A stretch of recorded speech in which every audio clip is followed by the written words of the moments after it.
Video की heading आपने पढ़ी होगी और आपके मन में बहुत सारे विचार आ रहे होंगे कि ये वीडियो क्या है। क्या हुआ जब मेरे गुरु का सामना हुआ भटकते भूत से। अब बहुत सारे लोग बोल रहे होंगे यह पोल कल्पित वीडियो है, व्यूज़ के लिए वीडियो बनाया गया है या इसमें कुछ कहानी होगी। लेकिन दोस्तों, मैं आपसे पूर्ण शपथ प्रमाण के साथ कहता हूँ कि ये 100% हुआ है। और क्या हुआ मैं आपको इस छोटे से वीडियो में अच्छे से बताऊंगा।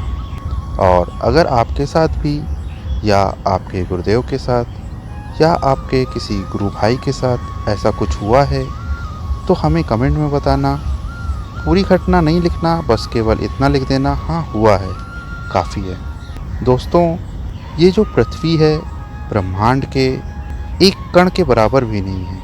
कण के भी करोड़ों हिस्से कर लें उसके बराबर भी नहीं है। तो इस पृथ्वी पर हम सभी एनर्जी यानी ऊर्जा का स्वरूप हैं। जिस तरह पॉजिटिव ऊर्जा है, देव होते हैं, देवियाँ होती हैं, भगवान के पार्षद होते हैं, स्वयं ईश्वर होते हैं, ये पॉजिटिव ऊर्जा का स्वरूप होते हैं। उसी प्रकार इस पृथ्वी पर निगेटिव ऊर्जा भी होती है जिसे नकारात्मक आत्माएं कहते हैं। अब साइंस, साइकोलॉजी और विज्ञान भी इसे मानने लगा है कि हाँ, निगेटिव एनर्जी होती है जो व्यक्ति को परेशान करती हैं। अब तो ऐसे ऐसे इंस्ट्रूमेंट भी आ गए हैं जो ये बताते हैं कि यहाँ पर काफ़ी निगेटिव एनर्जी है और आप जाएंगे तो आपको वहाँ पर गुस्सा आएगा, चिढ़ आएगी, डर होगा। तो ये निगेटिव एनर्जी के ही साइन होते हैं और ये प्रमाणित हो चुका है। तो ये बात कुछ साल पहले की है। हमारी गुरु परंपरा में हमारे कई गुरु थे। तो हमारे गुरु स्वरूप ही महात्मा जी गांव में जा रहे थे। गांव में वो जा रहे थे, शाम का समय था। जब भी जो गुरु परंपरा होती है तो वो सुबह शाम स्नान करते हैं और सुबह शाम शौच के लिए जाते हैं और अपना पेट भी साफ रखते हैं और सूर्यास्त तक वो अपना भोजन आराम से कर लेते हैं। ऐसा कई परंपराओं में हुआ था। तो मेरे जो गुरु थे वो भी जा रहे थे। गांव में लाइट नहीं थी क्योंकि ये बात लगभग 20-25 वर्ष पहले की है। लालटेन हुआ करती थी। उनके पास में एक टॉर्च थी, जो पहले लंबी टॉर्च चलती थी, वो एक टॉर्च थी उनके पास। और जंगल से वो फ्रेश होकर गांव की ओर लौट रहे थे क्योंकि गांव में वे किसी भक्त के यहाँ पर रुके हुए थे। अंधेरी रात थी, बहुत ज़्यादा रोशनी नहीं थी, शायद अमावस्या होगी क्योंकि काफ़ी अंधेरा था। उन्होंने बताया भी था कि आसमान में चांद नहीं था, न तारे थे। और तभी दूर से उनको एक साया आता हुआ दिखाई दिया, सफ़ेद कलर का। अब जब भी आप घनघोर अंधेरे में या घनघोर रात्रि को कोई सफ़ेद चीज़ आपकी ओर आती हुई देखेंगे तो आपको दूर से ही समझ आएगा कि हाँ, कुछ चमक रहा है। तो गुरुजी ने उसे अवॉइड किया। उन्होंने सोचा कोई महिला होगी या विधवा महिला होगी जो सफ़ेद कपड़े पहन कर जा रही होगी। तो वे उसे इग्नोर करके आगे चले गए।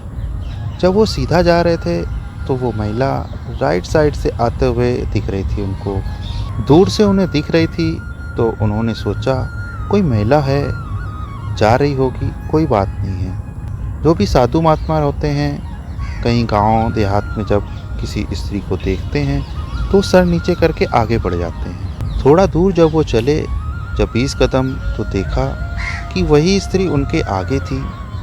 तो उनको ये बात खटकी कि ये जो स्त्री थी मेरे राइट में 20-30 कदम दूर थी, वो मुझसे आगे इतना कैसे निकल गई। तो वो ये समझ गए कि ये निगेटिव एनर्जी होगी जो मेरे आसपास घूम रही है।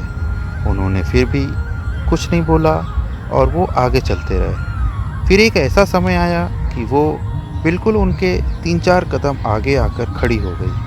चेहरा नहीं दिखा उसका, सफ़ेद कलर के लंबे पोशाक में थी, लेकिन कहीं कहीं पोशाक फटी हुई थी।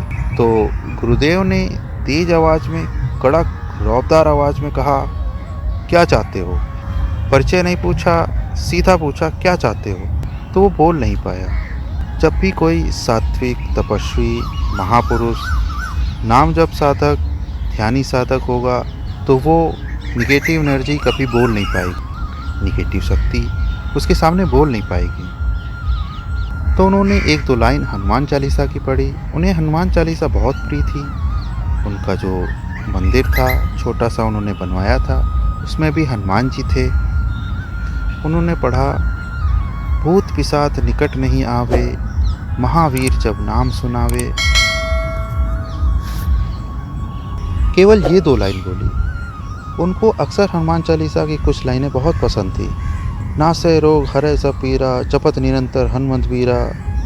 केवल ये दो लाइन बोली और वो लाइन इसलिए बोली थी कि शायद इसका कल्याण हो जाए। और उसके बाद जोर से उन्होंने जयकारा लगाया हनुमान जी का। कोई सामान्य मनुष्य हो तो वहीं बेहोश हो जाता। उसके बाद जो वो शरीर था, आत्मा रूपी जो शरीर था सफ़ेद कलर का, वो हज़ारों टुकड़ों में बिखर गया, हज़ारों टुकड़ों में विभाजित हो गया और इस परम ब्रह्मांड में लीन हो गया।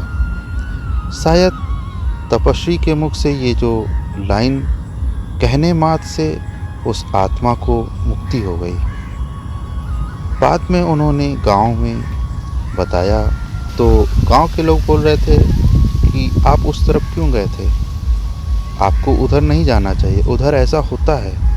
कई लोगों ने देखा है किसी को भटकते हुए।